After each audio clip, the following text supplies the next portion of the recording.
What's up, guys? Welcome to Daily Dose of Reddit. This is your host, Zach, and today's subreddit is r/EntitledParents.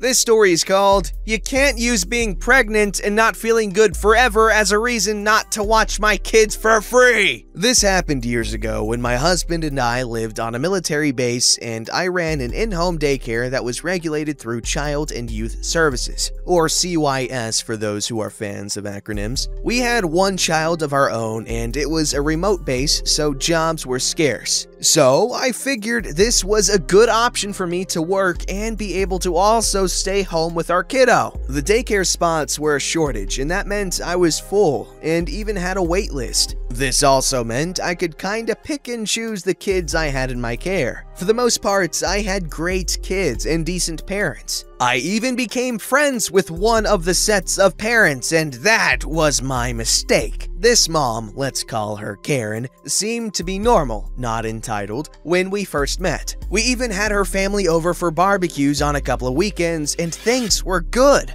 During the time of having the daycare open, I became pregnant with our second child. I have issues with headaches, and when I'm pregnant, they get so much worse. Karen began asking me to babysit after hours for free, as friends, for her. I agreed once in exchange for her watching our son once in return, and she agreed. I watched Karen's kids, and she never followed through and watched ours. After that, Karen frequently asked me to allow her kids to stay late and not get charged, and also she would ask me to babysit after hours for free, and each time I would say no, and I used my headaches as a reason. Karen actually said, "You can't use being pregnant as an excuse forever." I said, no, not forever, but for about 9 months. And it was about this time I knew I would not be able to keep running my daycare after a couple of months because of the high-risk nature of my pregnancy. I started by informing the CYS and then put a letter together for the parents, and I gave them 2 months notice to find care. This was an additional 30 days over and above what is required in the contract. I wanted to be fair, and I knew it might be hard to find care. I was also releasing them from their contracts as soon as they could find care. They did not need to give me notice. I handed out the letters at pickup that day. Karen waited till the other parents left and tore up her letter with a smile. "Will you throw this away for me?"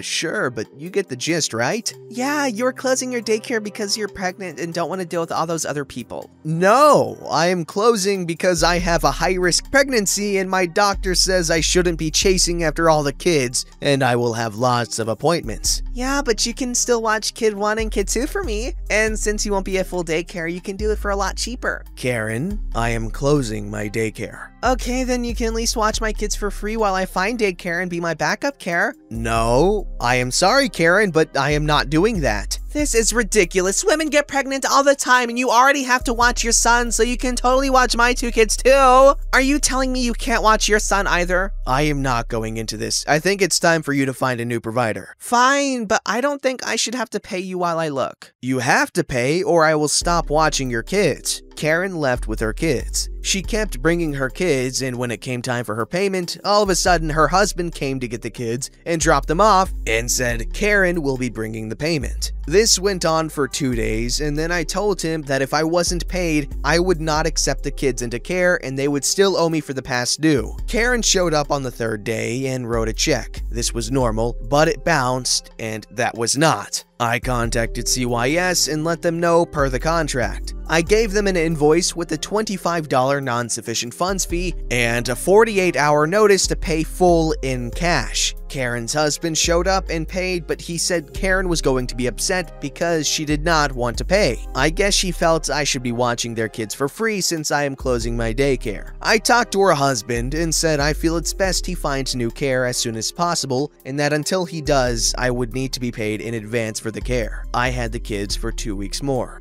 A funny, way later event that happened. After I gave birth to our daughter, this had to be about a year and a couple of months after closing the daycare, Karen called me. She wanted me to babysit her kids overnight so they could go to Las Vegas. to a military ball. Oh, did I mention she wanted me to do this for free? I said, no! You know what? OP's actions here were actually pretty good. She did not give the Karen a chance to think, oh yeah, this is absolutely pro bono. She, from the get-go, said, yes, I'll watch your kid if you watch mine eventually. This sets the standard for the friendship. You don't give favors out willy-nilly, okay? But alas, this is entitled parents, and these parents, they are not good on their word, so keep that in mind next time you deal with an entitled parent. At this point, I'm preaching to the choir.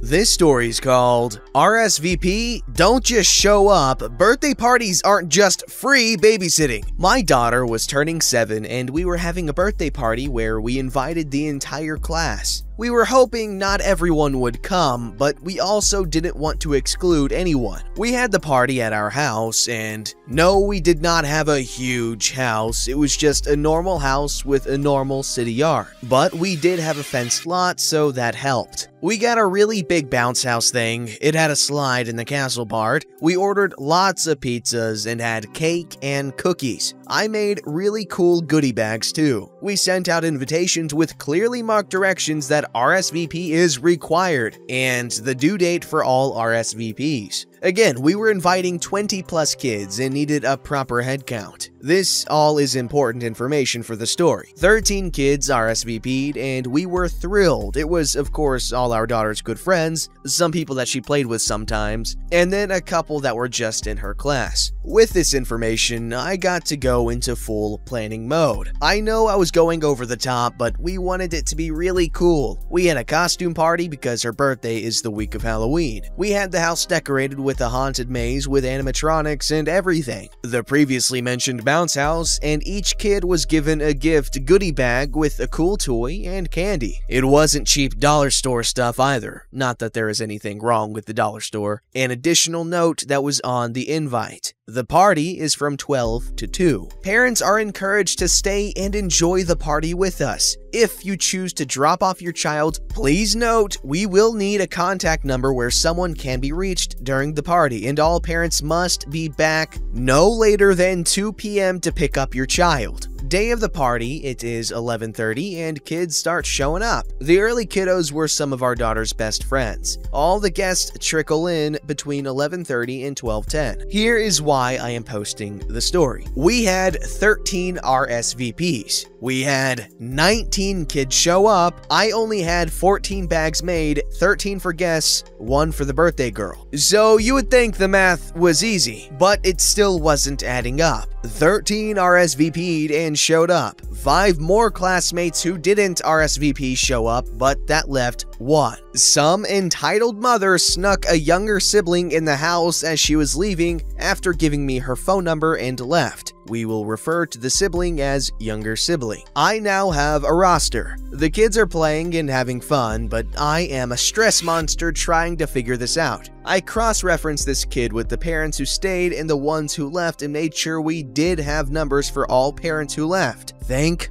God we did. I then talked to my husband and mom, who was there helping to get ideas. We order more pizzas to feed the additional kids. No additional parents stayed. Go figure, they didn't RSVP, and now they were basically using us for free daycare. We did have enough cake and goodies because I overdo most things. The only thing we didn't have were the gift bags, and I actually felt bad. I worried about how the other kids would feel, but we came up with a good fix. All the kids who RSVP'd would get their bags quietly on their way home. It sucked because the toys would have been fun for them to play with together at the party, but oh well. It was only about 15 minutes into the party and we thought we had it figured out. Until younger sibling peed all over her costume. Yes, she had an accident. No, she was not in a diaper. And no, when her entitled mother snuck her into my house, she did not leave a bag of extra clothes. We looked. I was already running around like a chicken with my head cut off. My mom stepped up and said she would help get her changed, but I had to find her something to wear. I ran to our daughter's room and grabbed stretchy pants since I was hoping those would fit since she was smaller. My mom gets younger sibling cleaned up.